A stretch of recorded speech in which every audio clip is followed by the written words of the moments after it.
Why Envy Can Destroy Economic Progress by Lipton Matthews, an audio Mises Wire narrated by Michael Stack.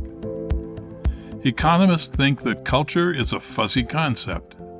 Yet, as research demonstrates, culture provides insight into a country's potential for growth.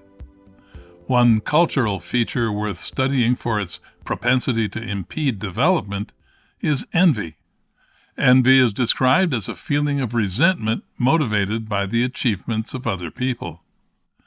The manifestation of this emotion can be destructive or progressive. Gaining education, starting a business, or investing are examples of constructive envy. The desire to outperform one's rival can serve as an incentive to engage in productive activities. Specifically, studies posit that individuals work longer hours to compensate for the fall in income relative to other groups.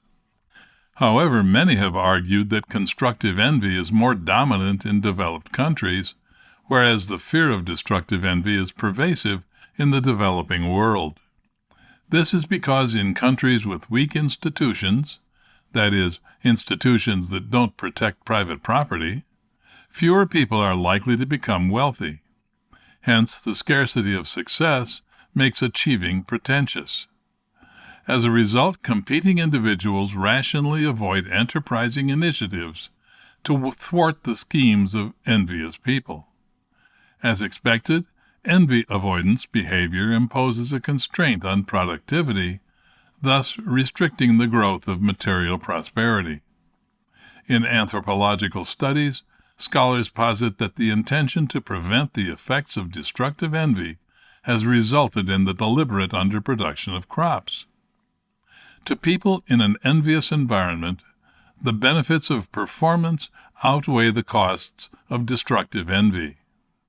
In Envy and Agricultural Innovation, an experimental case study from Ethiopia, Bereket Kebede and Daniel John Zizzo illustrate that destructive envy is the deterrent to adopting agricultural innovations.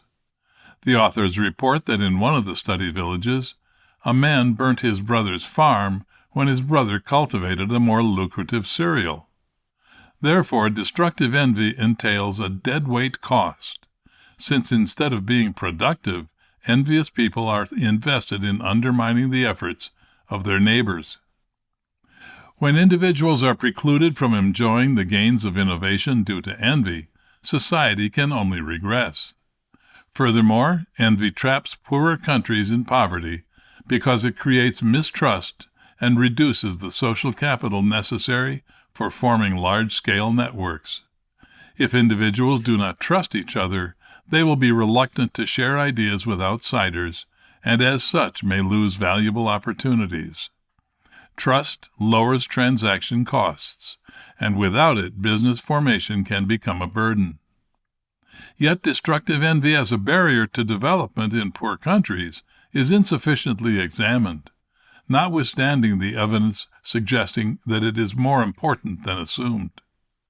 Boris Gershman, in Envy in the Process of Development, Implications for Social Relations and Conflict, contends that the manifestation of envy in rich countries is quite different from in the developing world. Quote, in the 2002-2003 wave of the Afrobarometer survey, an impressive average of over 9% of respondents in 9 African countries named envy/gossip as one of the 3 most important sources of violent intergroup conflict, alongside religious and ethnic rivalry, disputes over land, and economic hardship. The destructive potential of envy affects the incentives of those making investment, production, and consumption decisions.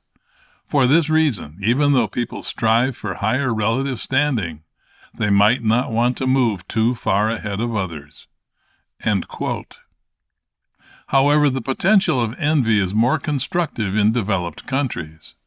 Quote, under Keeping Up with the Joneses, envy provocation via conspicuous consumption is normal, and the usual response to such behavior is to match the spending pattern of the reference group. Status seeking via purchases of visible goods and services is, of course, an integral part of consumer culture.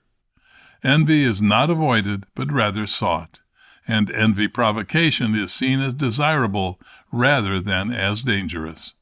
End quote. Gershman offers an explanation as to why destructive envy is infeasible in developed countries. Intuitively, if individual property rights are well protected, defense technology is accessible and effective, and punishment for disruptive activities is severe and inevitable, then the cost of engaging in destruction is high, thus making it an unlikely response. Invariably, poor countries are deficient in institutions that can generate widespread prosperity. So, because people care about the relative standing, one way for individuals in developing countries to protect their status is to engage in destructive envy. However, destructive envy does not confer advantages for citizens in rich countries, since their institutions are designed to engender continuous prosperity. In revisiting the case of Tzintzuntzan in Mexico, Gershman reminds us that success can eliminate the adverse effects of destructive envy. With the arrival of new opportunities, a byproduct of Mexican economic growth, the persistent fear of envy that plagued the community began to dissipate, paving the way to peaceful emulation and sowing the seeds of a consumer society.